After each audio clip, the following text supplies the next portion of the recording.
Hello and welcome to the Underpowered Podcast, a gaming podcast where we just like to play games with busy lives, okay? We're busy, we find time to game, we do it all. Right, guys? We do. That we do. My name's Shelby Stokes. This is Sean the Spoole Man. He's right there. He's back. It's been a while. It's been a minute, and that's Phil Karen. We're here. We're going to be your gaming experts with no credentials whatsoever here tonight. We're going to talk about video games we're playing. We're going to rock and roll. Spoole, you're back, and you're in a new setting. Tell us more. I am. I've moved into, as of May, I think. This is part of the reason why I've been on the podcast, because my internet's been spotty. I'm on Starlink right now, so not to shout out Elon Musk or anything like that, but if my internet drops, that's why, or if my feed kind of drops. But I'm in a trailer now on my parents' property, saving up so I can buy some land and build a property of my own. But yeah, so I've got everything you could need all in one place. You got the microwave, you got the oven, stove, you got the fridge, the bathroom's right through there. Nice. It's all right. It's very condensed. Dude, I'm very jealous. Like, you can live the dream now and just like go wherever you want, whenever you want. Just like drive to Florida. It's beautiful. True, and I always have my PC, my computer, all I need, all to play the games and whatnot. So does that mean Starlink? You can just like jack in from anywhere? I do have RV Starlink or whatever. I don't have like the residential one has like a huge backlog here, like in this county or this area of the state, where like you have to wait like a year plus to get it.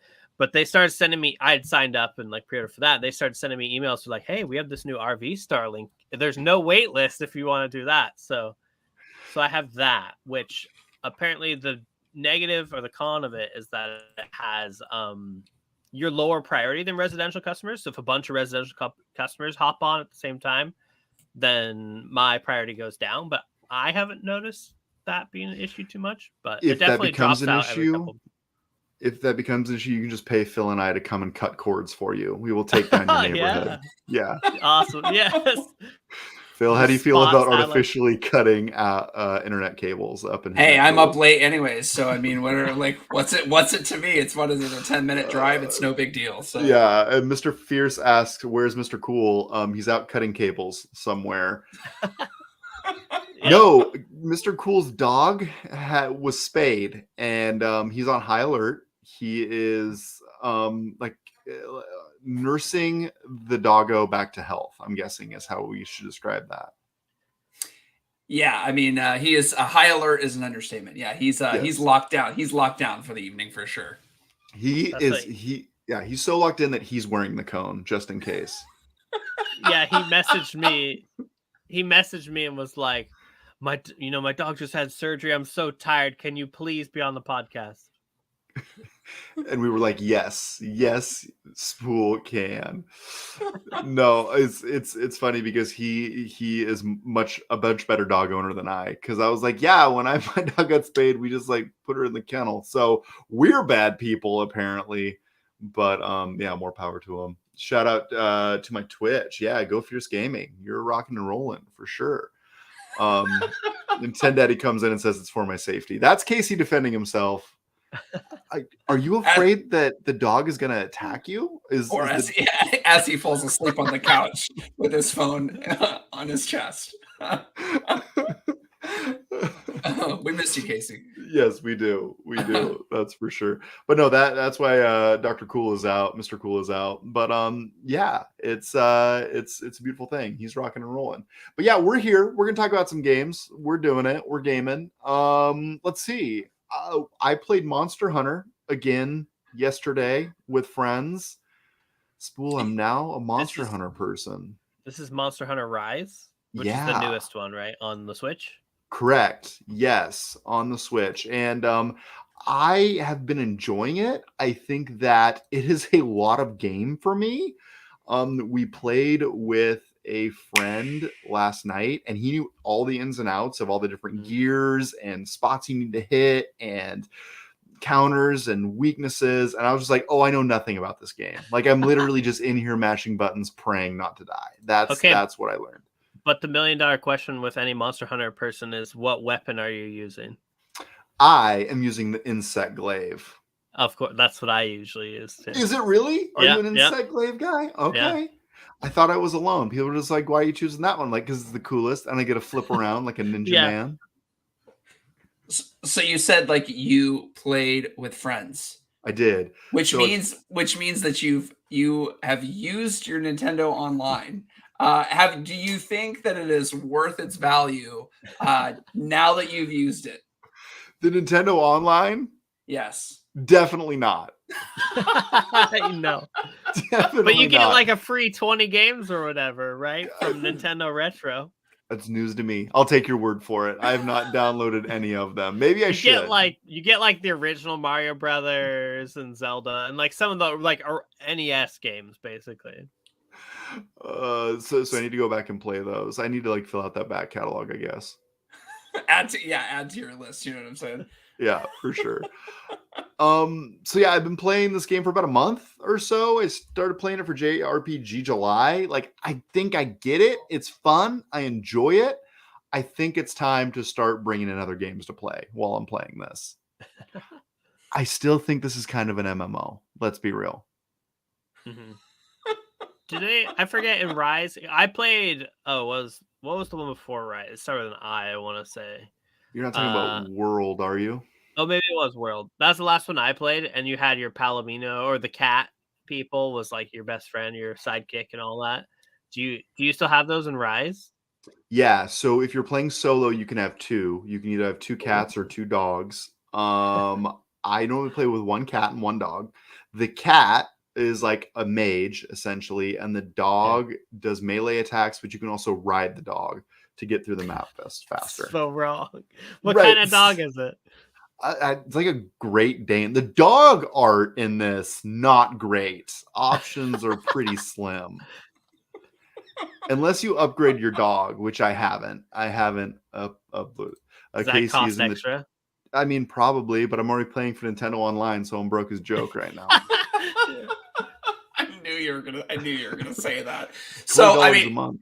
Now that JRPG July is done for you, right? I've extended mine out by about a week so that I can hope to see end credits on Chrono Trigger.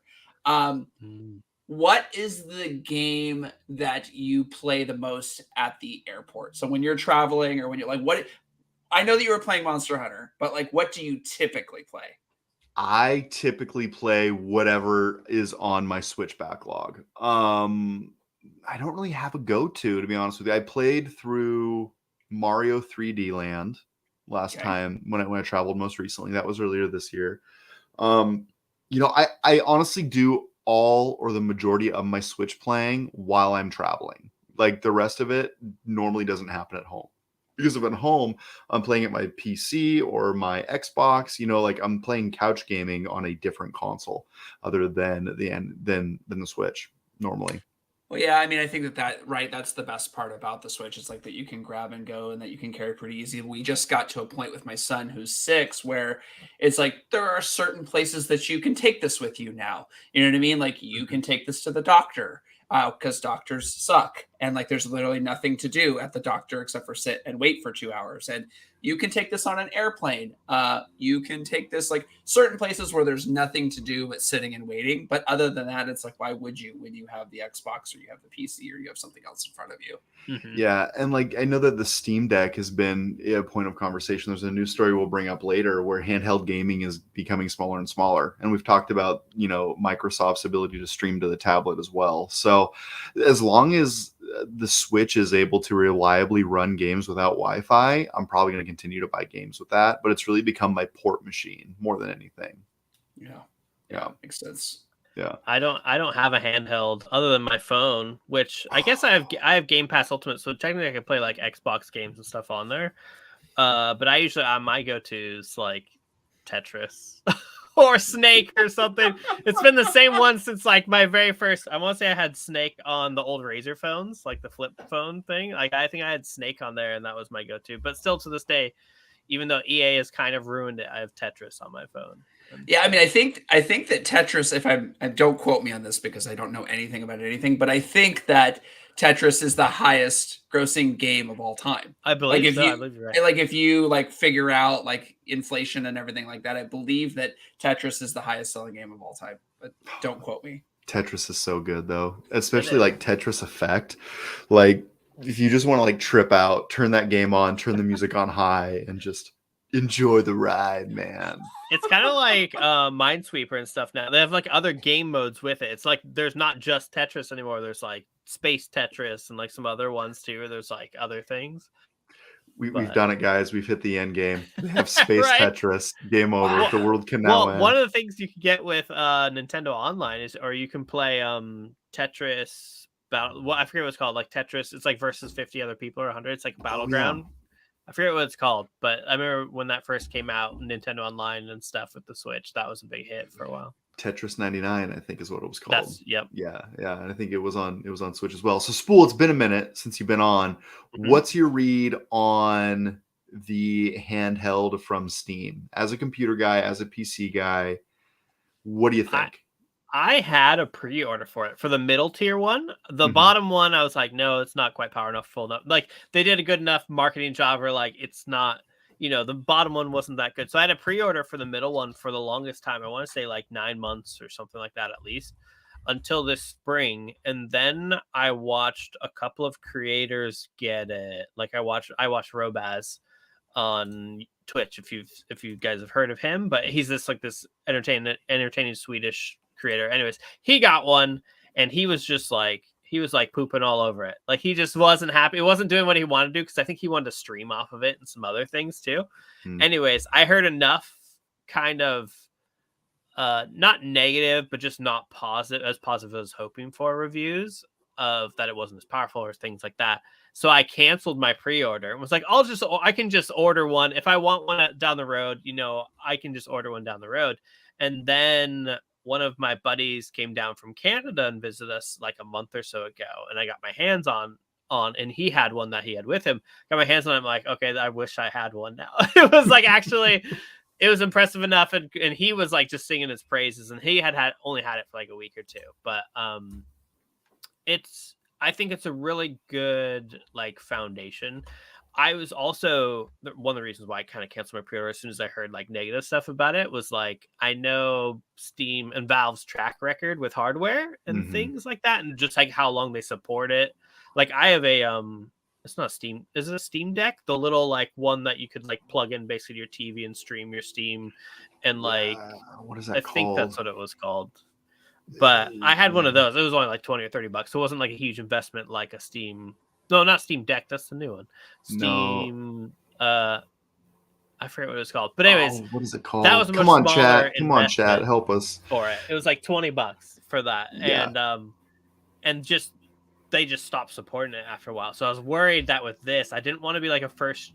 I kind of talked myself out of being like a first generation buyer. I'm like, all right, the second generation or the next one where they've improved a little bit on this first one, I'm like, I'll get in on that. So that's, I think, where I've landed now.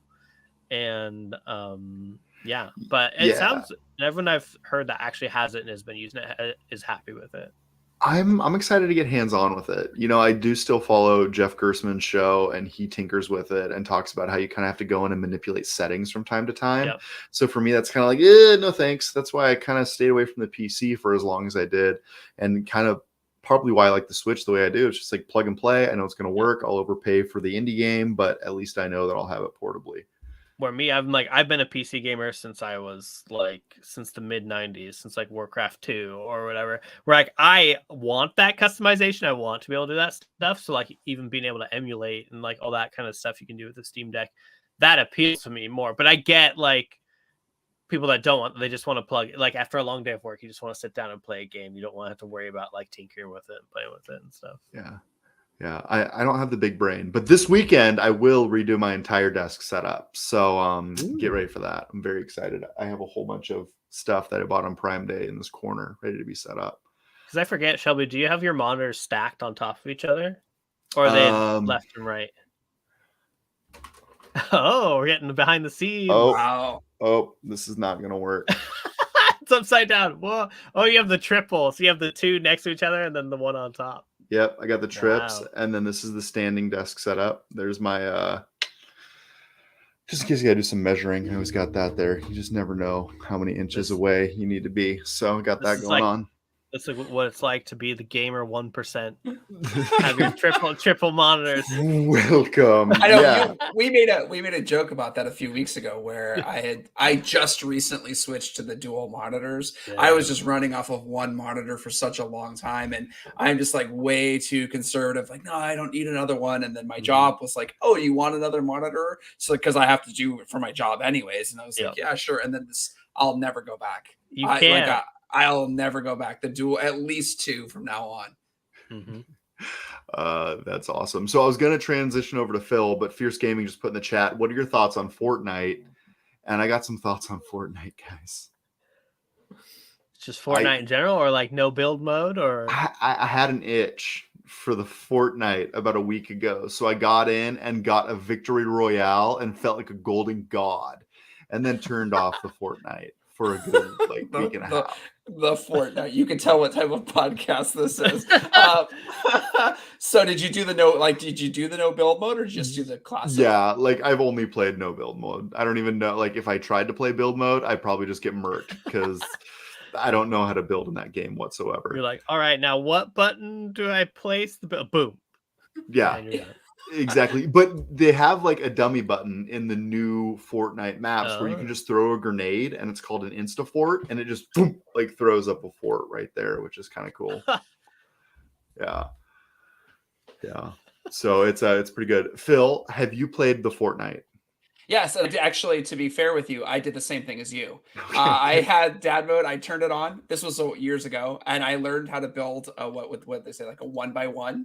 So I could build the cube, and I got my 1 win. And then I got my 1 win just by camping and climbing around a mountain on some rocks, and then barely killing someone as the circle shrank. And then I got my win, and I said, yeah, I understand how this works. I don't need to play it anymore unless I'm playing with friends. But yeah, so my experience was the exact same. That's so funny. Do you think you're going to go back and play more, or do you think you're good, you get it, move on? No, you know what I would play though, even though I've only played it once. I think that there's still a desire for me to be competitive. You know me, I like to play competitive games, and played StarCraft and played League of Legends, and I would play Fall Guys, the new Fall Guys, because I haven't gotten a win on that yet. I would get my win, and then I'll probably never play it again. But I need to at least be able to say that I could do it once, even if it's just just that's it. I got my win, and then uninstall. Dude, I can just see you staying up late reading tutorials online. Give me all those FAQs. Oh, no, there's no reading. I'm just I will spam through YouTube videos though. It's nobody's business, and I got to know how to win, man. got to know how to win. Squirtle all over my face. Spoole, do you know of the Squirtle? I know of Squirtle. You know of Squirtle. Are you more of a Squirtle or a Blastoise guy? Or Blastoise? Those are the choices. Those are the same too. Listen, I think I'm definitely more Squirtle just because of the cool Squirtle in the show. I forget what his name was, but the one with the sunglasses. That's my Squirtle. Or the army of them with sunglasses, right? But if you're talking starters, I was always a Charmander. Ooh, fire guy. Is it because of the fire tail? Is that what did it for you? Just that he turns into a dragon, I think. That's and he's got that attitude. Because I watched, back when Pokemon first came out, I watched the show at the same time. And Charizard was so cool. Ash couldn't control him because he was just so cool, I guess. Dude, Charizard was the man back in the day. And then ever since then, they've tried to outdo him. You know what I mean? We need a bigger, badder Pokemon. And speaking of Pokemon, there will be a stream on our Twitch channel on Friday where there's going to be some pack openings being had. Casey and Enrique are going to be doing 6-pack, which is where they open some Pokemon cards. And I think if you're here in the chat, they're going to do a random giveaway for somebody. So if that interests you, check it out. Phil, I know you've been, in terms of Battle Royale games, Apex Legends is one of your top favorite. Fierce Gaming says, how about Apex? That's kind of your game of choice, right? That's the Battle Royale for you? Yeah, right now, I don't think there's anybody that's doing it better, to be honest with you. One of the things I think that is is great about different games, right, is games that the mechanics all feed into the end game or the gameplay itself. So Apex, right, the shorter number of people, everything is super easy and color coded, right, smaller maps, so you're constantly getting in engagements, and it just feels like, actually, it feels like all the other BRs are just like ripping off what Apex is doing, like, and adding it, just like, screw it. We don't have any better ideas. We're like Warzone's adding in the balloons, right? The deployable covers, the different, like Apex has been doing that for a while. And honestly, Apex is going in the right direction for what the BRs are going to evolve into. And here's what I mean by that. BRs, they are not just going to be the last person survive. Eventually, you're going to get to a place where there's going to be missions. There's going to be different things that you can do. I know we mentioned this a couple podcasts ago, but there's a game, Escape from Tarkov, right? Which is very detail oriented, and it's all about missions, and it's all about going in and knowing the map and knowing how the mechanics work. And you can go do like ammo runs and collect gear, and it's super detail oriented. For the casual gamer, the genre is going to go more towards the Escape from Tarkov and away from, I think, like the Fortnite-esque gameplay, because to play a game and then to get killed right away, or like the odds that you're going to survive to the end is like pretty much zero, right? Like, unless you're playing it all the time and like that's your main game and that's what you're into. But for the casual player, like, I want to be able to feel productive. I want to be able to drop in with my friends. Maybe there's a safe zone. And Apex is doing that, right? There's like different bugs that you can kill now that drop loot. There's different other ways that you can interact within the game. There's a ship that you can get inside, and then you push a bunch of buttons, right? And then all these robots come out. You can kill them all. And they're just adding in these little mini games like that. And it's going to become more and more of that throughout the map, so that there were other things to do other than to just wait in a bush and wait to get shot. I might have to go back and play Apex. I think you've inspired me, because last time I was in there, I would just log in and die, like, just consistently, like within 5 minutes. I was like, I'm getting torn apart. And for some reason, Fortnite feels like squishier. Like, I feel like I can cheese my way to the end a little bit easier. Maybe it's just beginner's luck, or they're putting a whole bunch of bots in my game, which, no hate, I'm all for it. Yeah, you got me playing your game. Yeah, I mean, for sure. Like, if there was a complaint about Apex, the complaint would be that you're just shooting shields the entire time. Like, Apex is really built on like team gameplay, right? Like, you have to be all three shooting at the same person. Like, you have to work together. Whereas a game like Fortnite or a game like Warzone, or even PUBG, right? You can roll solo and you can kind of work your way by yourself. But Apex, if you're not rolling with your team, or if you have that one teammate that literally just veers off right at the beginning, you're like, where are you going, dude? And they just go to the other side of the map and they die right away. It's not going to be a fun experience at all. I'm now identifying the fact that I may be the problem on my teams in Apex. I may be when all else fails, just blame Dr. Z, right? That's right, Dr. Z.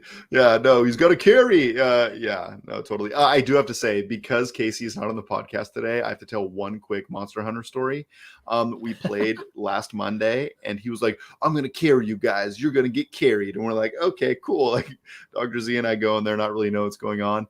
Casey carded twice on one monster, and Dr. Does Z that mean like die or like go down or something? Or? Fainted. Yeah, like he fainted and then to reload into the map 2 times. Man, that's a bad look for Casey. I thought it was very funny. He found it less funny, but that's okay. That's classic Casey. Classic Casey. He's been trying to get our friend, I guess Big Doug, but he's been trying to get him to play Final Fantasy 14 with him or something like that. And this is from what Big Doug was telling me. He's like, Casey, you have to, if you get to max level, then I will play with you, because Casey has a bad habit of like getting all hyped up for something, like, I'm gonna carry you, we're gonna have the best time, and then he's out, after a short amount of time, or it doesn't go quite according to Casey's plan. No, it was highly entertaining. And then we played with Haste in our Discord chat. Haste is like a master of the Mohan, so big ups to Haste. But enough about Monster Hunter. Phil, you have been playing some Chrono Trigger on the internets. I have. I've been streaming it, and here's my verdict. I mean, obviously, everyone says it's the greatest game of all time, and one of the greatest games of all time, and I can see why. We were talking earlier about how when you play a game and the mechanics within the game reinforce the experience, it makes it obviously a 10 times better experience. So, for instance, other games that are not Chrono Trigger, right? Game like Dead Space, they did things with sound, right? They did things with not the first original Dead Space. They did things with ammunition where you just like were always out of ammunition. And it really added to the feeling of like, oh, I feel really stressed while I'm playing this game. And it's like you really feel immersed in what's going on. I really have to hit my shots here. If you look at a game like the Uncharted series, one of the most boring parts of like a platformer game is jumping. So what did they do in Uncharted? They made interesting. They were one of the first people that made interesting things happen when you were jumping. Right, you would grab onto something and like a brick would fall out, or like, and you're like, oh, like this is breaking up the monotony of jumping. Well, with Chrono Trigger, they one of the most boring parts for me anyways, and it's just my opinion, of like RPGs and JRPGs is walking. Like it just like in any sort of RPG or JRPG, it's like everywhere feels so far away. Like even like Final Fantasy 7, and they do all these things, right? Like they make vehicles and they try to supplement that. They do like in Final Fantasy 7, it was like the chocobo, you could ride the chocobo around, something to speed up the process. Whereas with Chrono Trigger, they just cut all the fat out of it. They were like, everything's pretty close together. And like, you don't have to really like, it's right there. Like every inch of the map is used. You can walk from one city and it takes you 15 seconds to get to the next objective. I've pretty much flowed through the game, and the boss battles are super interesting. Like there's different, like you have to think and go, oh, like I was playing a guy this morning, right? I got up for my Chrono Trigger and coffee. One of the personal goals that I have for myself has been to wake up early, which is something I've always struggled with. So to motivate myself, I've been going to bed earlier, and then setting the alarm to get up and try to stream every single day to develop a little habit and have some consistency. And the game, you can get through a dungeon, or you can get through an area, fight a boss within an hour, save. You can pretty much save anywhere on the open map. And the game still is like, I've not felt bored at all while I was playing it. I like clear this dungeon. The monsters feel leveled appropriately so that actually they feel a little bit under leveled for me. Like everything I'm killing in one shot, and then you get to the boss and you're like, this is kind of hard actually compared to the guys that I was just fighting. I mean, we've all had that a situation like that where we're playing a game and it's like, oh, this is so easy. And then you get to the boss and you're like, what is going on here? Like I was just one-shotting guys in the lobby, and like now I'm in the boss and I'm getting killed instantly. Like what happened to the skill arc here? But the game's fun. I really, really like it. Nice. And how close do you think you are to the end? So I asked Casey, right? because Casey said to me when we were on the podcast with, I think it was Turn by Turn, he said it was going to take me 50 hours to complete. And then he readjusted, and I know he's a completionist, right? And then he said 30 hours, maybe 30 hours. And I think I'm at 10 hours or 11 hours into the game. And I asked him the other night, and he said that I'm probably 70% done, depending on what I do for the end game. So maybe by the end of the week, we will see end credits. We'll see.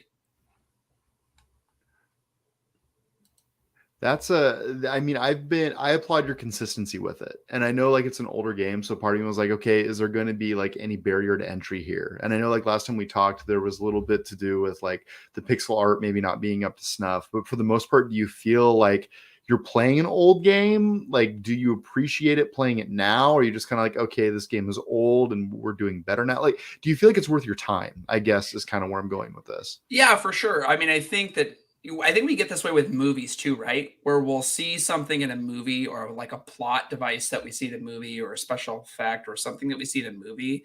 And then we're like, oh, this is so novel. And then you realize like, oh, this has been done already way back before, right? Like there's a source material to like where this, oh, we've already re-seen this. This is just your generation's version of that. So for me, this feels like when I'm going back to some of the source material for, like I noticed while I was playing the game that there was a similar battle song almost identical to Final Fantasy 7, like the same sort of almost the same exact battle music, and I was like, this is very reminiscent. But yeah, I mean, the game holds up. How long is it? How old is it? 30 years old, I think, something like that. 20 years old. You could still go on and pick it up now, and it would be like, this was a fun game and worth my time. I think that this is a game that I would love to play on my Switch. 95 looks like the date. So yeah, 95. almost you're 27 years. Wow. Is that right? Almost Don't 30 make me years. math. Don't make me math. Does that compute? That's Does why we that invented compute? calculators. Yeah, I mean, Yeah. it's just a game. I think I would summarize it by just saying the game has trimmed away all the fat in the game. Everything that's in the game is necessary. Although I will say that there are way too many items, and I don't like. I from our last podcast, like I just sell all that stuff, man. Like I don't need to be like.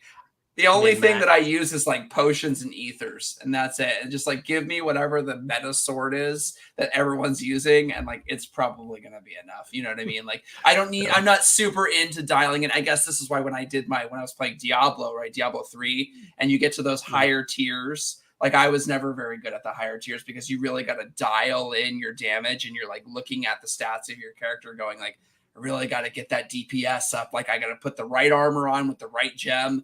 I just get so bored, man. I like if I was a character, I would be a barbarian. Just give me the sword and let me hack stuff. You know what I mean?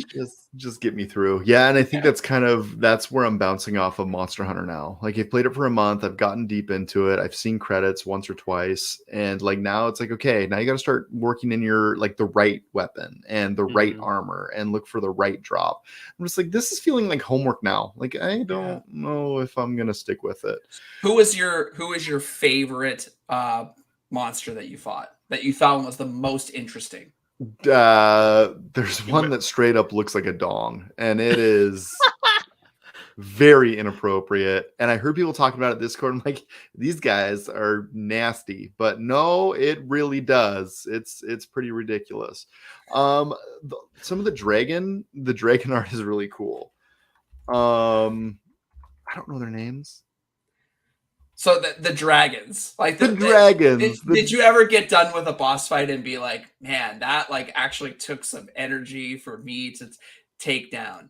Yeah, for sure. Like there's a couple of them that would just like fling mud at you and then be poisoned. And I'm just like, I can't move. I'm gonna have to figure out how to like yin his yang. You know what I mean? Sometimes just got to go in there and yin the yang to make it all work. I mean, I think I felt that way. There were times when I was playing Chrono Trigger where I felt that way against certain bosses, where it's like someone that like poisons you and then you just get stuck in this cure loop where like all you're doing is just healing yourself over and over and over again, just like cure, like we're not, and like I'm doing like 15 damage and I'm like, dude, I'm just gonna nickel and dime this. Although Casey was on early this morning and he was doing some backseat driving with me this morning, and he was like, you gotta use the ice sword, man, you gotta use the ice sword from the chat. He was like, it's legendary. And then I used it and he was actually right, it was legendary. So he remembered it from all of those years ago of playing it. That's like back in the day when you were a kid and there was no internet really. There was probably game facts for it, but you're playing it, you have no idea. You're just smacking your head against a wall over and over and over again until you finally get lucky on one of your attempts and you get it. That's what that reminds me of. Or one friend at school, you're like talking to another friend at school and you're like, yeah, I'm playing da da da da, and I can have him try time with that boss. And this kid's like, oh, I know, you got to use the ice sword. It's like word so of true. mouth.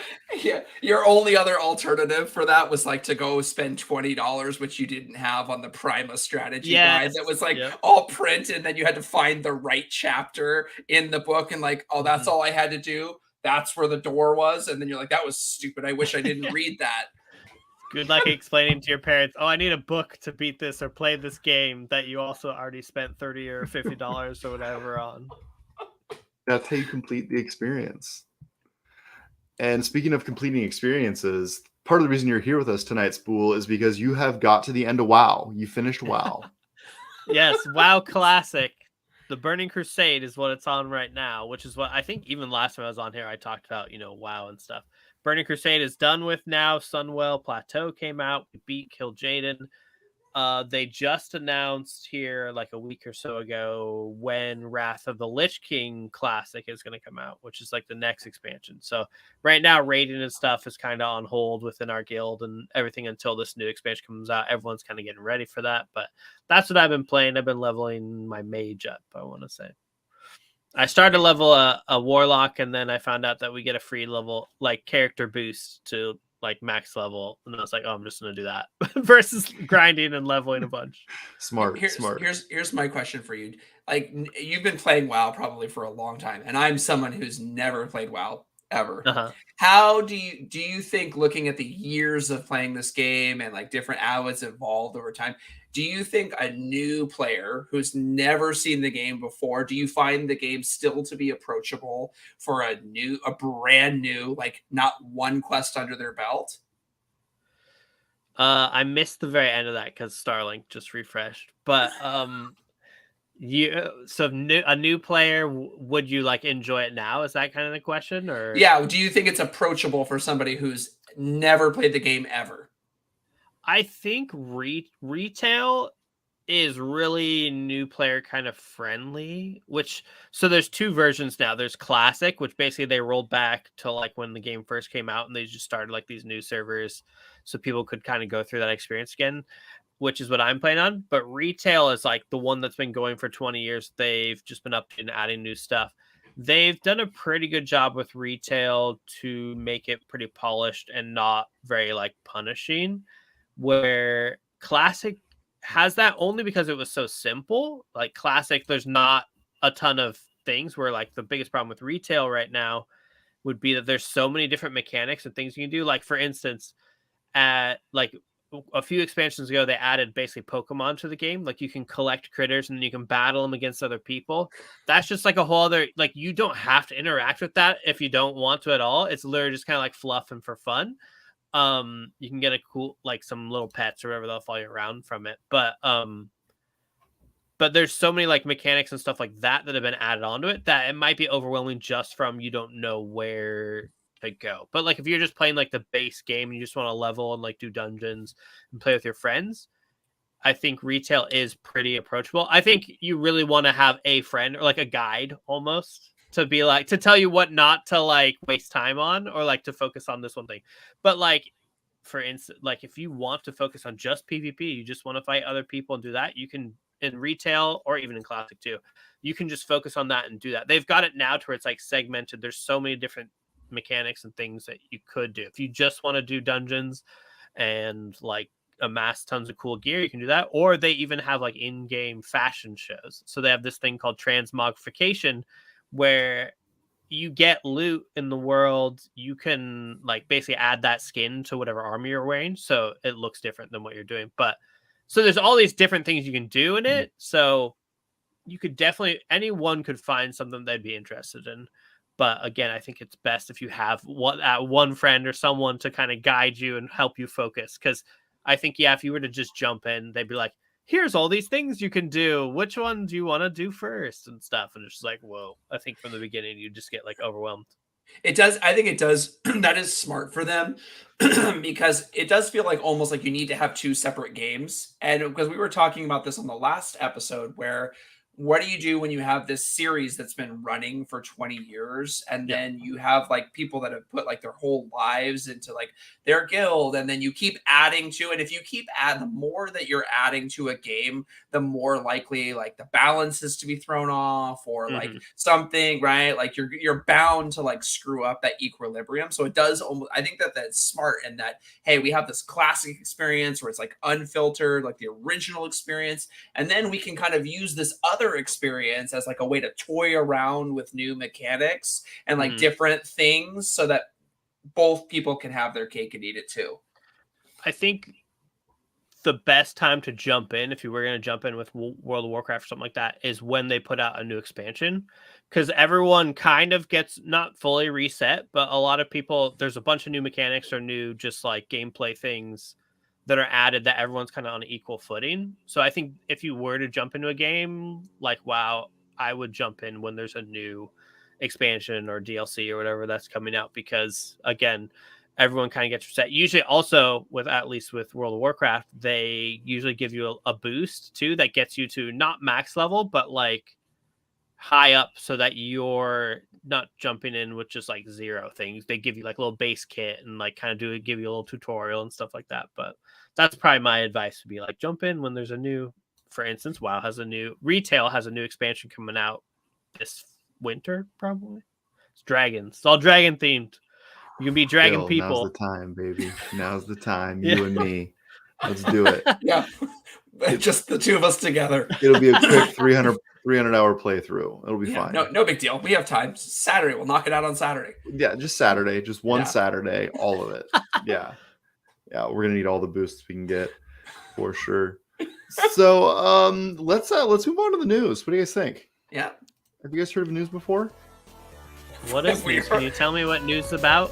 What if I've never heard of news before? When would I? Speculation News Network. We Like talk it. about gaming news, but I mean, really, what do we know about news? What we read. So the first story that we have is headline that reads: Diablo Immortal brought in 100 million to developers in less than 2 months after release. I found the story on Gadget, GA Gadget, and it turns out Diablo Immortal did all right, guys. Which is so surprising because everyone was like crapping on it. Everyone was like, "Oh, this game's gonna be such garbage. No one wants to like. Who wants this?" And like, there's so many memes that when they first announced it, so it's very surprising. I'm such a hater on this. I know I'm such a hater on Phil, this whole. but I'm look such how a hater well on this it whole did. story. Look how well it did, man. But do you know anybody that's playing this game with consistency? No, I mean, I downloaded it and played it, spent exactly no dollars on it, but I am shocked to see these numbers it put up. For the first week, I feel like I heard people are like, "Oh yeah, I tried it" or whatever, and it's just it's a crappier version of Diablo. Well, here's an interesting another one of those stats that don't quote me on because I'm probably misquoting it, but they did a study on like Candy Crush, right? And they found that 2% of the users spent like 90% of the cash. Mm-hmm. So the whales. Yeah, so that's probably the case here. There's probably some people who have spent a lot of money getting that best gear. This is crazy. Yeah, I do remember seeing on Twitch there are a few streamers that were literally like, I spent, I'm gonna spend $1,000 on within Diablo Immortal just to see what we get or how much it helps us level or whatever else and stuff like that. But that doesn't make up $100 million. That's a lot of people. That's a lot of people. And I wonder how this compares to like past releases of Diablo, because I know that this game was the game that everybody was like, no, we don't want Diablo on our phones. And now this story comes out and it's like, well, they kind of had a point. You know what I mean? Like they made their money back. I don't think they won a lot of hearts with this title, but they definitely lined the pockets, it looks like. And it'll be curious to see what the next 2 months are. Like maybe that first couple of weeks, they like got 90 million or whatever of that. And then. Yeah, I would agree. I think we may be sabotaged by the internet. Any multiplayer stuff, it's like, how long does it sustain or how long does it stick around? That's a good point. I think that one other interesting point to this article is only Pokemon Go managed to bring developers 1/10 billion in 2 weeks. That's a direct quote from this article, so my apologies. But, Pokemon Go raising that much money in 2 weeks, Fire Emblem doing it in 10 weeks. Here we are with Diablo that's doing it in 2 months. So it's right there as one of the most popular mobile games that we've seen in ever, right? I mean, this ranks number 2 in comparison to those two. I mean, look, Pokemon Go deserved it. They deserved to make that money. It was like it was like new and interesting, and they had the AR element, and this is just a game that's been ported to your phone. You know what I mean? So, I mean, don't worry, because of this now, you'll get now that you pay for Nintendo Online, you'll get your Mario where you can spend $10 for an extra level at the end, and then you can pay $50 for all of your customizable outfits. Yeah, go ahead. I was about to be passionate. I'm still, to this day, since I've been like 12 years old, I've just wanted a Pokemon MMO. And that's all. They've just been circling around it forever. They just need to make a Pokemon MMO, and they'll make billions of dollars. Dude, maybe that's the next Pokemon release. Like it's just a sleeper MMO. Like nobody knows, and there's like MMO. Gotcha. Yeah. Well, I mean, it's actually, I had never thought of that, but now that you mention it, like it is sort of a game that's like that. If there was a game that was built for an MMO, Pokemon would be it, and they just like for 20 years have not, like, dude, it's the market is there, just like make a game. Yeah, that's crazy. The frustrating thing is, like, anytime someone's gotten close, they usually like shut them down. There's a couple, there's like Temtem and stuff that are like knockoffs, but there's been a couple of attempts for people to make like Pokemon MMOs, like you know, indie kind of style, but it's literally just Pokemon with other people. And Nintendo always shuts it down. They're like, no, you can't do that. And it's like, just let us bring us fun, Nintendo. It would do so well business wise. No, fun Nintendo will tell you exactly what you can like and will not be able to like. That's how Nintendo rolls. I don't know if they're working on cloud gaming, but there's an article right here that says that Logitech and Tencent are working on a new clouding game. This comes from GameSpot, new cloud gaming console, which makes sense. We've talked about people getting into this cloud gaming space, and here is Tencent. If you don't know who Tencent is, they have a lot of money, and the guy who runs my 401k told me to invest in it, if that tells you how big they are. They own like half of the gaming world. Yeah. They own like all of Riot Games. I think they own Unreal, or at least are a major shareholder in it and stuff like that. So like Fortnite and all those, they own a lot. So give me the rundown on this, because I don't know enough about cloud gaming. Is it just like as long as you have access to the internet, you can play the game and you don't need to download it? Correct. Mm-hmm. Yeah. So essentially the game lives on a remote server and you're able to tap in and play it.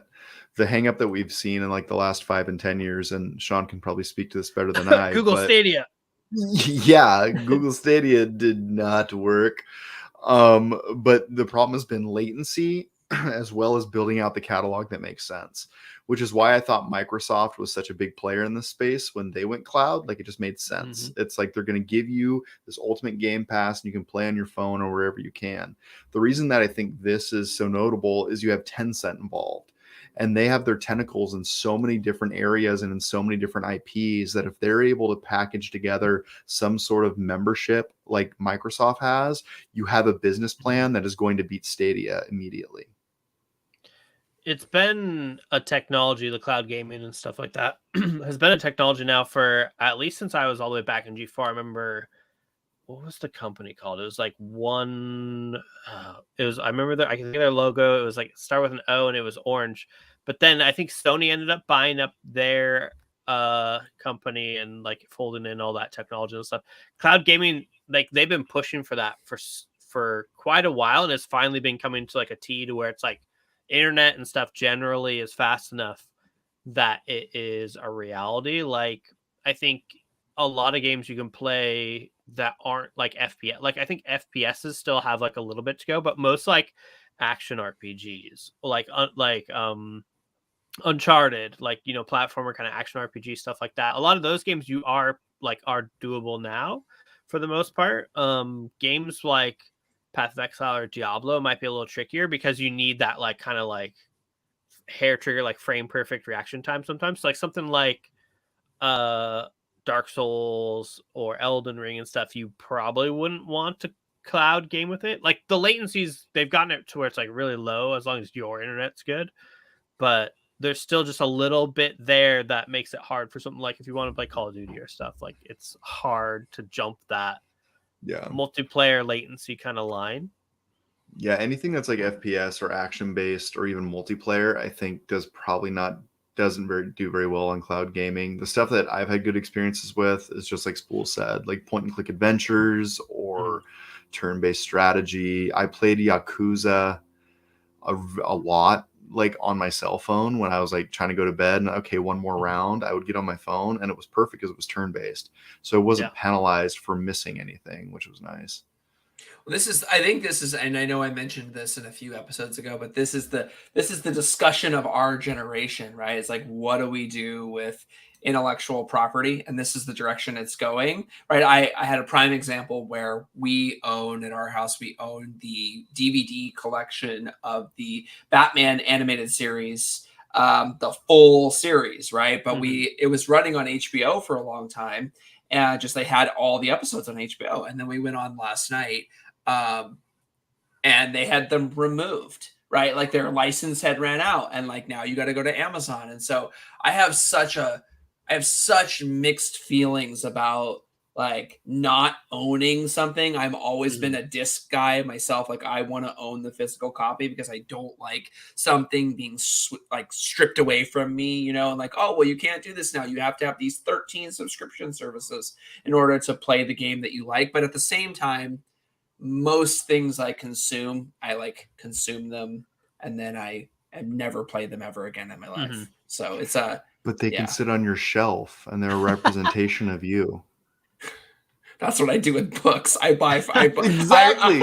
I read a lot of books and I buy them. I do 75-25. I buy a lot of hardcover books because it's like, look at all these books I've read and they take up space. But at the same time, like, I don't know, man. I like to have the leverage. Like my son wanted to. I will say this though: in the '90s, or like the 2000s, when they put out that DVD collection, they didn't list what bad guy was in every episode, and they didn't have a disc guide. So I sat last night going through 20 discs looking for the Bane episode because he wanted to see the episode with Bane, and I couldn't find it, and there was a huge meltdown. So like, what were we doing back then, guys? We don't have a list.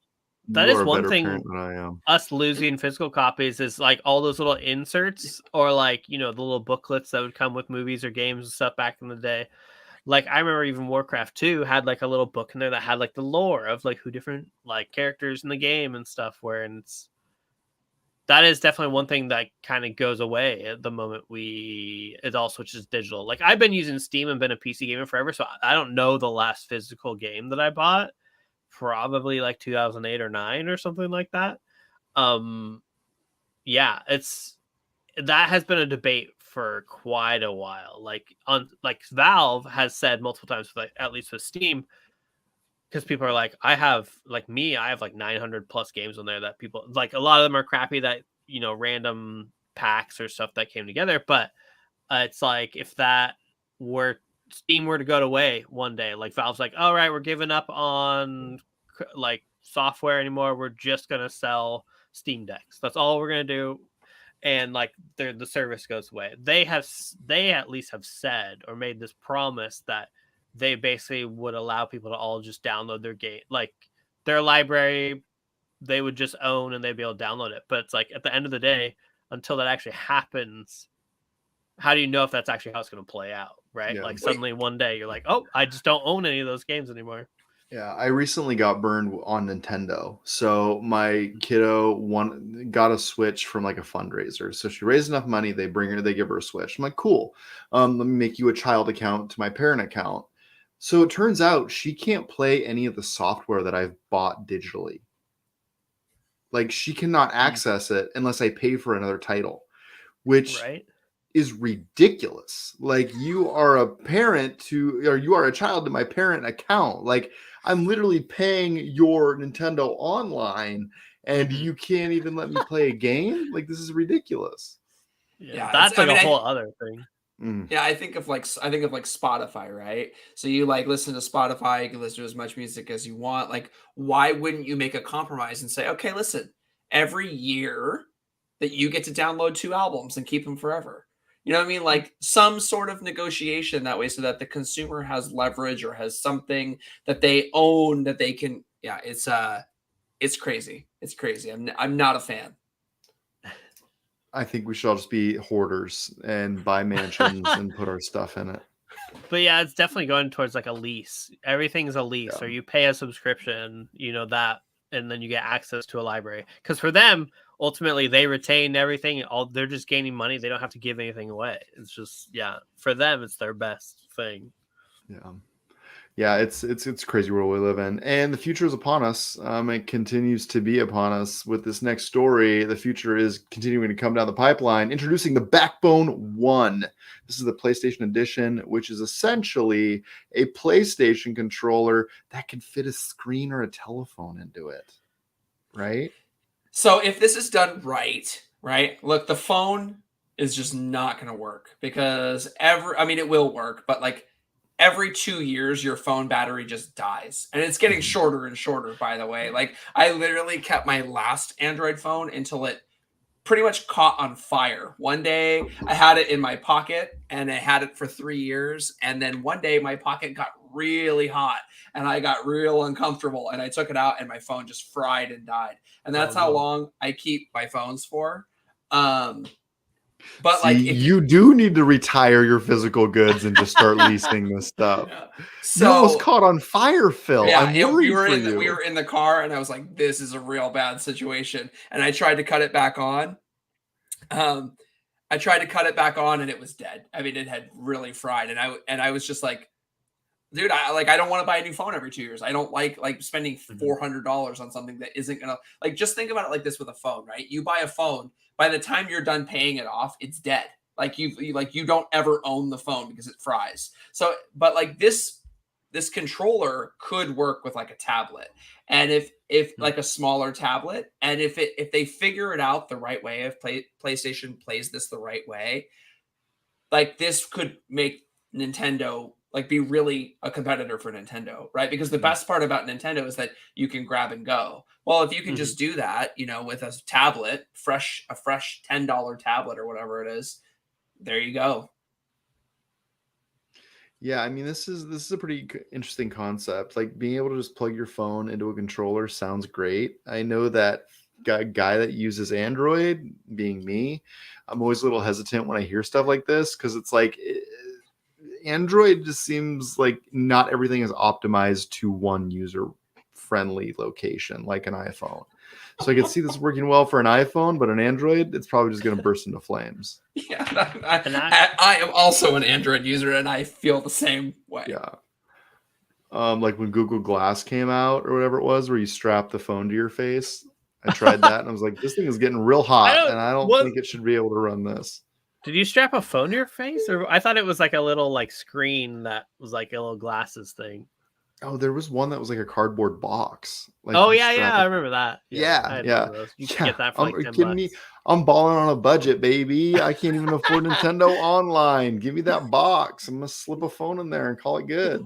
Yeah, I can see the cool thing about this is what I think we're going towards with cloud gaming and like things like this, where I think eventually consoles are going to go away, like dedicated consoles. And what you'll do is basically have whatever kind of input device you have, whether that's a controller and a screen or your phone with one of these like backbones or something like that. And you're just going to stream everything. Once they get that locked down where you can play FPSs and everything else with like almost zero latency, it's all just going to be streaming. It'll be Phil's nightmare because no one will have any actual physical, not even a machine that actually plays the game. You'll literally just have the input device and like the screen. But that's where I see in like the next 10 plus years or whatever is them just getting away from actually selling hardware. Yeah, I was at a business conference this last week, and there was a class on like the future of technology. And within that class, they started talking about 6G, right? So the majority of people are on 4G. Then there's 5G, which is exponentially faster. 6G is like moving a terabyte within seconds. So the magnitude of data that is moving on that 6G network is going to be unfathomable, like compared to what we're using now. So it's exciting. Hopefully we last that long, as a human race. Yeah. Save the planet tree, guys. We got to see 6G. That's our goal. That's our goal. Do you guys ever freak out when the airlines is just like, hey, do you have any lithium ion batteries in here? And I'm like, I don't know what that is, but I hope not. because it will explode and bring down this whole plane or whatever.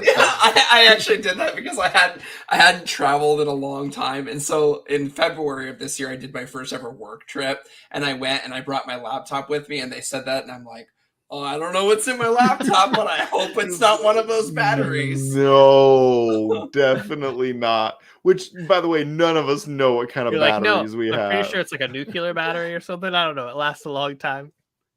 I've had that honest conversation with my son. I've sat him down and I said, listen, I'm just gonna tell you this right from the beginning. I don't know anything. I said, I don't I know like how to get places and how to get food and like do some basic stuff, but I want to temper your expectations of me right away. Like, I don't know how this remote works. I don't know how the internet works. I don't know how the TV works. If the internet stops working, like the other day, Comcast just decided to show up and install fiber in my neighborhood and didn't bother telling anybody that they were going to do it. So they cut off the internet for 4 hours while I was working. And like my son woke up and was like, there's no internet. And he started sobbing. And I'm like, oh man, you've got a hard life when there's no Disney Plus. I'm like, listen, if this stuff breaks, I don't know how to fix it, man. Like, I don't know. I have no idea. If it breaks, you're just not going to watch TV anymore. So like, be nice to the stuff because I'm not fixing it. You're like, I can turn it off and back on again, but that's exactly right. We unplug from the back and we count to 10 and we plug it back in, and if that's it, we go outside at that point. Listen, if the internet goes out, we're gonna sit here and watch every one of these Batman DVDs until we find Bane. Okay. Oh man. Oh dude, there's 24 discs in there, man, and they don't say anything. It's a picture of a character on each one, and there's no description. It just says volume 1. I'm like, dude, I'm and then when you read through the names, it's like random names. It's like A Dark Knight, and you're like, who's in this? Who's in this episode? I don't know. And there's like 7 episodes per disc, and he was just having a meltdown. We didn't find it last night, but so he didn't get to watch it last night, but we found it this morning, and yeah, I was like, dude, what were we doing 10 years ago, man? What were we doing 15 years ago? You don't even have a list inside the case. Jeez, back in my day, we had to watch all of this. Do you know what it's like to rewind a movie? No, you don't. Do you know what it's like to have to wait a week for the next episode? Oh, in some ways I'm kind of a pessimist, but in other ways I will say it is actually quite nice that my son doesn't have to watch a lot of ads. Because of all the things he watches, like he is not exposed to very many ads for toys. It just means when we go to Target, he wants everything. But he doesn't get exposed to a lot of ads. When we were kids, man, we got blasted with ads. Nobody even cared, like everything, man. So that's actually kind of nice. Yeah, and it's really had long-term effects, because before we started this podcast earlier, I showed these two that I just ordered the Spider-Man Lego set for $300+ American dollars. So things are going real well. Yeah. And they didn't know it existed. They didn't before that moment. That's right. Let's keep it that way. Let's keep it that way. Exactly right. Yeah. So let's move on to our last segment of the night, which is the random question. Random question. I like. Do you have to manually turn that on and off, or yes, I do. That's the best. I like it. It's all right. My finger is now sore from turning the graphic off and on. Big shout out to Mr. Cool, who drew those up for me. Us, the team today. Good work there. So on the random question of the day from Casey, if animals could talk, which would be the most boring? The internet's dying to know, folks. If animals could talk, which would be the most boring? Yeah, I feel like the obvious answer is like the sloth or something. But that was my first thought. Yeah, really but good. I think they could also be really wise because they speak so slow. They're always thinking. Maybe, I don't know. You could spin it 100 ways. The most boring. I think a rhino. I feel like rhinos just don't know what's going on most of the time. Yeah, They can't see more than like 2 feet. That's a When good I point. when I think of this hypothetical question, the first thing I think in my head is like, I don't even think if animals could talk. My mind immediately goes to just what's the most boring animal, and then that's Right? that's the thing I'm actually thinking of. It's like, what's the most boring animal that Probably a exists? worm, right? Like a worm is pretty boring. For a slug or a snail or something. Yeah, a worm is pretty boring. Because you think like spiders are kind of smart. Like any animal that's smart is immediately ruled out, right? Like Yeah. any animal that shows complex, like birds, they're out, right? Anything Like that's like a predator, probably smart. yeah, out. Yeah, probably smart, out. Dude, probably like a snail, because they just like take their house everywhere. And if they want to nap, they just like roll up in. They're like, no, we're going to sleep again. Or what are those Uh, bugs called? Pill bugs or the roly polies? Oh, a yeah. barnacle.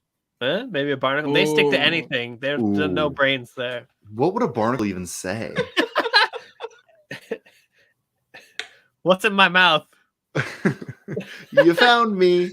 Like, It depends on which barnacle, right? Because if you're a barnacle attached to a whale, then you might have an interesting True. story. It's like, hey, man, I Oh, I saw thought this you were- fight one time. I saw this shark dolphin fight once. It's out of this world. yes, the barnacle conversation in the southern hemisphere is so much more riveting than the northern hemisphere. Maybe coral. Oh, coral. Mm. Yeah. Is that even an animal though? Like, let's Probably- be real. Probably like some kind of animal or insect that doesn't really move very much. Like anything that probably travels. Any Actually, like amount of you know what it would be? It would be mussels, clams, or oysters. They literally are in their shell. They can't see anything. It's like their story would be this. Their story would be like, I was alive and then something ate me.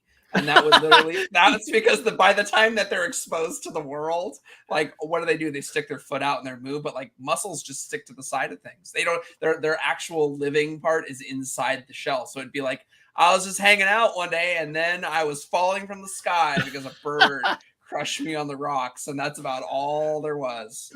right. An otter smashed me with a rock on its stomach. And then I was dead. Best part about this question is I know that Casey probably has an answer to it. He had an Dude. answer like the moment he asked the question. Probably. He's probably like a turtle, a Ninja Turtle specifically. He loves a Ninja specific Ninja Turtle. Yeah. Here's the next random question in my box of questions. When did you get into the most trouble as a teenager? Oh man. All right, I have a good story. That's fine. So here's mine. So one day my brother and I were fighting each other, just like doing martial arts or whatever you do out in the woods. And I had one of those beds, right, that was made of wood, and underneath of it has the drawers. So like the drawers are under the bed, but the frame is made of wood. And I broke one of the crossbars. And it cracked all the way through. And it was an expensive bed. So I went to the garage. I was like, I did not want to tell my dad because he just bought this bed. And I put a nail in it. Like I nailed it back together and I draped the blankets over it. But then I made it for like 9 months. And I was like a senior in high school. And I made it for 9 months and the crack just kept spreading. Right? Because that's like what happens with wood. So it just like kept fracturing further and further and further. So I just kept adding nails to it. So there was like, by the time my dad figured it out, because one day he walked in there into the room and saw like, what's with the covers? And they were like slightly up. And he saw there was probably 13 nails just like going down the line that I had been slowly hammering for 9 months. He was like, what is actually going on here? And he threw the phone book into the room and he was like, the name of the company is this, order yourself a new crossbar and let's be done with it. So yeah, that was probably, that was one of the many times I got in trouble. Oh man. So many different stories that I could share here that I probably shouldn't share. At one point, I snuck my girlfriend out to the family cabin and told everybody that I was staying at a friend's house. Well, my father got a wild hair and he's like, I need to go have Shelby help me move a bed or something random, right? So he goes over to my friend's house, nowhere to be found. So this is before cell phones. They start freaking out. They call my grandmother to come and check on us at the cabin because they live down the street. And let's just say grandma knocking at the door at a very inopportune time was probably the most mortifying experience I've ever had in my entire life. That's good. Yeah. Those stories are always soul crushing They because we're all there. It was just like, oh, hey, Grandma, how are you doing today? You're leaving now? Great. Yeah, so I had to own up to it. Yeah, there were many weeks of grounding. I'm sure they bring that up at like every like get together, every holiday get together, stuff like that. I mean, luckily, no. I'm hoping they forgot. I mean, they're not that old, but they're getting there. So hopefully they're almost there.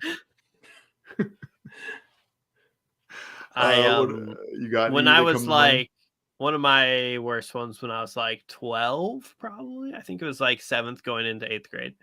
A bored summer day, me and my best friend who lived like right next door to me went over to my grandparents' house who are on the other side of my parents' property, and they have a big like metal and wood shop thing over there, but behind it they just had a bunch of junk, or at least what teenagers 12-year-olds thought was junk. And so I don't know what got into us, but basically we started we smashed a couple windows of some cars that were back there that I thought were junk. But the worst thing that happened was there's this big pile of just tubes and like mechanical electronics and stuff, just a big pile of junk. And I started like smashing that, like the little keyboard and whatever stuff that was on it. Turns out that was the pump for their swimming pool, which was like worth $3,000. They were like in the process of repairing it or something like that. It was like $3,000 thing. I spent the whole rest of the summer doing every job possible for that they needed me to do. So I stained like their entire fence that went up their whole property. Every weed was pulled. So a whole summer was spent doing that. That was the worst. Never gonna smash another thing in my life because of that. Scarred forever. No, don't smash it. One of those things that, like, everyone's like, "What were you thinking? What were you doing?" I'm like, I have no excuse other than we were very bored. Listen, yeah, I mean, like when you're that age, sometimes stuff just needs to be destroyed. Like we did some very stupid stuff. We used to light couches on fire for literally no reason. The worst part about it was like it was me and my best friend that did it. His parents just paid my grandparents money for like to replace the windows in the cars or whatever. My parents like, hell no, you're working that off. So he didn't have to do anything. It was literally just me over there the whole summer. Oh, that's beautiful. Is it Famouk says, whose parents put you up to this? Probably yours, Famouk. You got an insider on our team making things happen. I have one more good one for you, and then we can transition out. But when we moved, and before the house that we were moving into had actually physically closed, they actually allowed us to come over and paint the inside of the house before it was actually technically ours. And my brother and I, once again, were fighting, just messing around, being bored teenagers. And he threw me into the wall, and I smashed a huge hole in the drywall. And this was before we had actually owned the house. It wasn't ours. It was technically still theirs. And yeah, I did the same thing. I spent probably a good 2 months working, doing every job. This is the same thing. Pulling weeds, same thing, picking up poop, just to like pay off the drywall guys to come fix it. You're probably like, man, this is really working out. There's a $200 repair here, and we're getting $2,000 in manual labor. This is awesome. Yeah. Oh, well, cool. Well, I appreciate you guys hanging out tonight. That's going to wrap it for our episode today. Spoole, so nice to have you back, man. Yeah, it was fun. Yeah, hopefully you can come back on soon. Phil, you got some streaming going on? Are you going to keep going with the Chrono Triggers? Yeah, we're going to go. I'm going to push through. I'm going to try goal. I mean, I don't know how long I have to go, but goal is end of the week. What is it? What is today? Tomorrow's Wednesday? Tuesday, yeah. Yeah, so Wednesday, Thursday, Friday. That's 3, maybe 4.5 hours between those 3 days. So maybe we can get it done. Yeah, I believe in you. believe. I believe in you. I believe in you. And We if all you've been- believe in you. Yeah, if you've been following us on YouTube or Twitch, wherever you're watching this, we recently hit affiliate on our Twitch page. So we're excited about it. Thank you. Thank you. Big round of applause to Phil for really pushing us to make that happen. So it's kind of cool. So we're trying to get more active. Phil's obviously on it. I'm going to get on the stream a little bit later in the week to do a little Hitman action. So if you're following us on Twitch, please continue to do so. Or I guess subscribe now. Is that what we Yeah, say? you can officially say subscribe, and it means something. Yeah. It What do you means guys- something. Okay, here I have a It question does. on top of it. What are your channel points going to be called? What are your subscribers called? You can name those things on there. So think about it. You got to think about it. What are we gonna name our followers? The channel points are the ones you get just from watching that you can like set up little rewards. But then, yeah, I think you can name your bits. You can name your bits something, and then you can name your subscribers too. I did not realize that. Yeah. Oh my gosh, we're So gonna many- have to really. So many choices to make. Yeah, we're gonna have to come up with something. Something. So if you have any suggestions on what you want to be called here in this community, you let us know. Yeah, I don't got anything clever at all. I was gonna say minions, but that seems too Ew. easy. You have the Probably boys, trademarked. right? Your boys, right? Yeah, mine were the boys. I forget what the dollar or my channel points are called. Something like that. Boys, not boys bucks. That just sounds wrong. And with that, we are going to be done. If you want to follow us on the socials, you can definitely do so. Please do not suggest boy bucks in the chat because it will be ignored or banned. If you're listening on a podcatcher, leave us a review. Anything else, guys? No, that's it. We better end before it gets any worse. That is a wrap for this week. We are out. And of course, thank you for being with us. Please play your games, I guess. Sure. Yeah, we'll see you next week. Come join us on See ya. Twitch. It's going to be fun.